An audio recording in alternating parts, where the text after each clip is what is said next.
नमस्कार साथियों, आज मैं एक ऐसे बिजनेस केस स्टडी प्रेजेंट कर रहा हूं जिस पर रिसर्च करते हुए हम लोग भी आश्चर्यचकित हो गए। साथियों, एक ऐसी कंपनी जिसकी वजह से गूगल को लॉन्चिंग स्ट्रेटजी चेंज करनी पड़ी, एक ऐसी कंपनी जिसकी वजह से सैमसंग और एप्पल को प्राइसिंग स्ट्रेटजी चेंज करनी पड़ी, एक ऐसी कंपनी जो दुनिया की सेकंड सबसे बड़ी स्मार्टफोन मैन्युफैक्चरिंग कंपनी है जिसका नाम है BBK।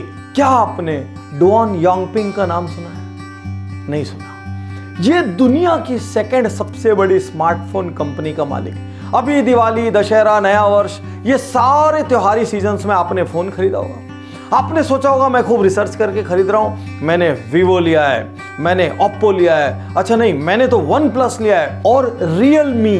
आपने सोचा होगा कि मैं अलग अलग फोन ले रहा हूं, लेकिन मजे की बात है इन चारों फोनों की मालिक सिर्फ एक कंपनी है जिसका नाम है BBK इलेक्ट्रॉनिक्स। और आपने चाहे कोई फोन लिया हो, सारा प्रॉफिट सिर्फ एक कंपनी की पॉकेट में गया है। और दुनिया की सेकंड सबसे बड़ी स्मार्टफोन मैन्युफैक्चरिंग कंपनी का टर्नओवर मैं इस वक्त आपको यहां स्क्रीन पे दिखाने जा रहा हूं। मैं मुंह से कुछ नहीं बोल रहा हूं, आप ये संख्याएं देखिए और आपका क्विज यही है कि आप YouTube पर आके कमेंट करके बताएंगे कि ये वर्ड्स में कितना है। साथियों, आखिर BBK ने ऐसा क्या कमाल किया कि वो मार्केट लीडर बन गया, और क्यों ये बिजनेस एंटरप्राइज दुनिया की बड़ी बड़ी यूनिवर्सिटीज में केस स्टडी बना, आइए जानते हैं। पहला important point, different CEOs।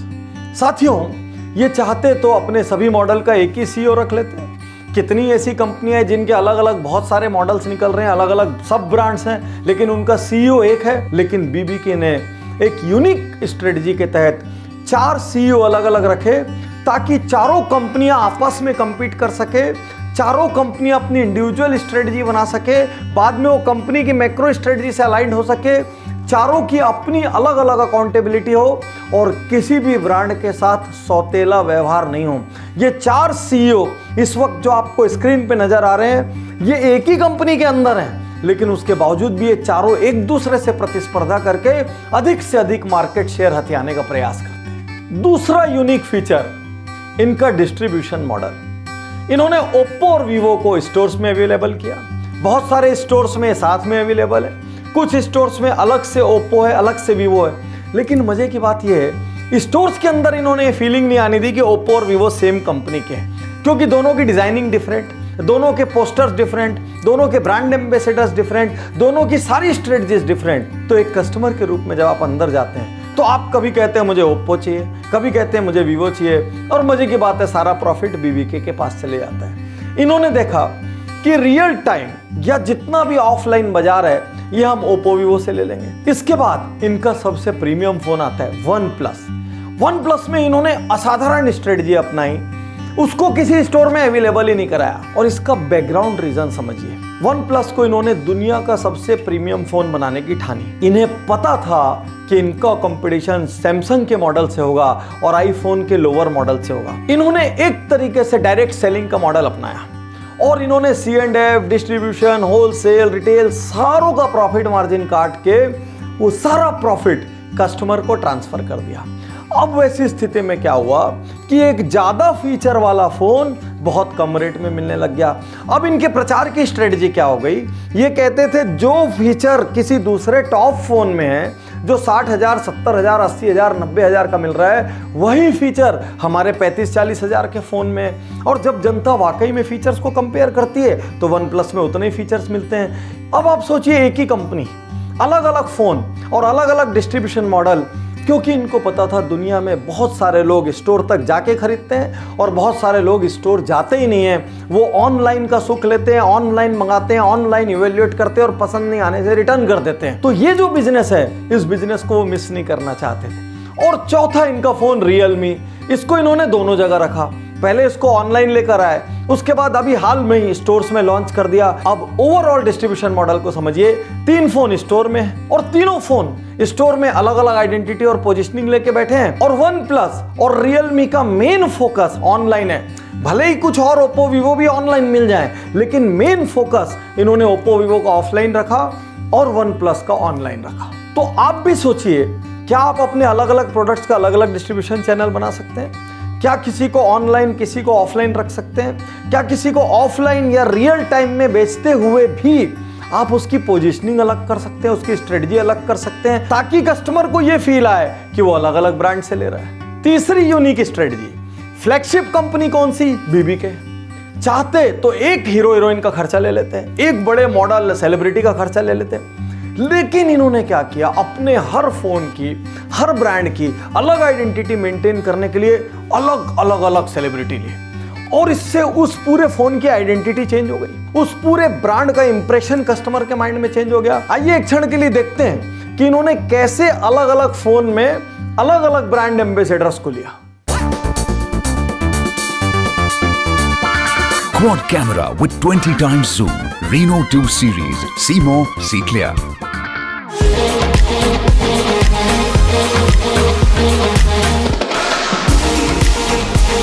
Vivo S1 is my style.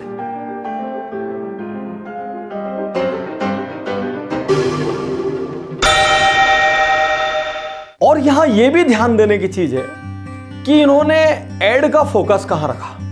साथियों, यूं तो फोन बने थे सिर्फ बात करने के लिए, बात तो 500-700 रुपए के फोन से भी हो सकती है। इन्होंने कैमरे पे फोकस करते करते अचानक कैमरे की यूटिलिटी क्रिएट कर दी। धीरे धीरे लोग कैमरे का मेगापिक्सल गिनने लग गए, front camera, back camera, rotating camera, ये कैमरा, वो कैमरा। इनके कैमरा प्रेम की वजह से देखिए आईफोन की स्ट्रेटजी में चेंज आया और अभी ट्रिपल कैमरा का फोन आया।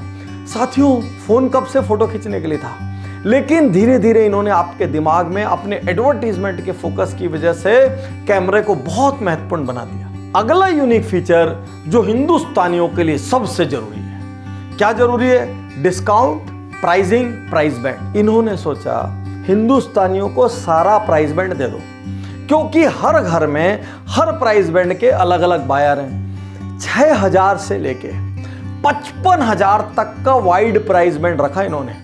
आईफोन का प्राइस बैंड जहां ये एंड होते हैं वहां से शुरू होता है, और इन्होंने 6000 से 55,000 की पूरी कैटेगरी पे उठा के कब्जा कर लिया। आप चाहे 8000 का लो, आप 12 का लो, आप 15 का लो, आप 20 का लो, 25 का लो, 30 का लो, पैसा तो बीबीके की जेब में जाएगा। तो साथियों, जब आप डिफरेंट प्राइस बैंड को केटर करते हैं और आपके अलग अलग रेट्स के प्रोडक्ट रहते हैं, उनकी ब्रांड आइडेंटिटी भी अलग अलग रहती है, तो कस्टमर को हमेशा ये महसूस होता है मैं अपने बजट के हिसाब से बेस्ट फीचर वाला फोन ले रहा हूं। तो इसको कहते हैं कस्टमर के दिमाग पे पूरी तरीके से कब्जा करना। अगला यूनिक फीचर, डिफरेंट टेक, अर्थात डिफरेंट ऑपरेटिंग सिस्टम ओएस। कई लोग टेक के प्रेमी होते हैं, वो पूरा टेक का फीचर्स पढ़ेंगे, बड़ा उनको हल्ला रहता है, और इसमें ये ऑपरेटिंग सिस्टम आ गया, इसका ये अपडेट आ गया। इनको पता था इन प्रेमियों को भी खुराक देनी पड़ेगी। इन्होंने OnePlus में ऑक्सीजन, ओप्पो में कलर, वीवो में फन जैसे अलग अलग ओएस लेके आए। अर्थात आप देखिए कि आप कहां से चले आ रहे हैं। आपको अलग अलग फोन लेना है तो भी इनके पास है, आपको ऑफलाइन ऑनलाइन लेना है तो भी इनके पास है, आपको अलग अलग प्राइस बैंड में लेना है तो भी इनके पास है, आपको अलग अलग ओएस लेना है तो भी इनके पास है। अर्थात आप जब स्टोर जाएंगे या अपना मोबाइल खोल के ऑर्डर करेंगे तो कहीं ना कहीं, कैसे ना कैसे आपको इनके कॉन्टेक्ट में आना ही होगा। साथियों, अब सबसे बड़ा प्रश्न ये है कि आप इन स्ट्रेटजीज को जाकर अपने व्यापार या अपने करियर में कैसे इस्तेमाल करेंगे। आप किसी कंपनी में सीनियर प्रोफेशनल है तो अपनी कंपनी को कैसे कोई स्ट्रेटजी सजेस्ट करेंगे। दोस्तों, बिजनेस में बड़ा बनने का सबसे इजी रास्ता क्या है?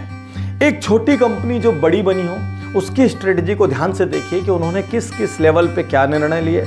उनके कई निर्णय गलत भी होंगे, आप उन गलत निर्णयों को लेने से बच जाएंगे। उनके कई सही निर्णयों को फॉलो करके आप स्केल अप कर सकते हैं। तो एक एक करके फिर से मैं उनकी सारी स्ट्रेटजीज यहां पर प्रेजेंट कर रहा हूं, और मैं आपसे एक सवाल करता हूं कि आप इनमें से कौन सी स्ट्रेटजी को बहुत जल्दी अपने व्यापार में इस्तेमाल कर सकते हैं, प्रयोग कर सकते हैं। क्योंकि विश्वास कीजिए, जिस तरीके से चाइना की एक छोटी सी कंपनी बीबीके पूरी दुनिया में चुपचाप धीरे से रूल करने लग गई, उसी तरीके से आप भी अपने टाउन में, अपने शहर में, अपने डिस्ट्रिक्ट, डिवीजन, अपने राज्य और अपने देश में धीरे धीरे करके रूल कर सकते हैं, बशर्ते आप ऐसी लॉन्ग टर्म स्ट्रेटजीज अपनाएं। तो आपको उज्जवल पाटनी यूट्यूब चैनल पर आना है और आपको ये कमेंट देना है कि इन सारी स्ट्रेटजीज में से आपके बिजनेस में कौन कौन सी स्ट्रेटजी काम आ सकती है। और साथियों, आपको ये केस स्टडी कैसी लगी, इस पर जरूर जरूर कमेंट करें। और इस केस स्टडी के साथ मैं चाहता हूं आप मंदी को हराएं, नई स्ट्रेटजीज को अपना के। नमस्कार। तैयार हूँ, मैं तैयार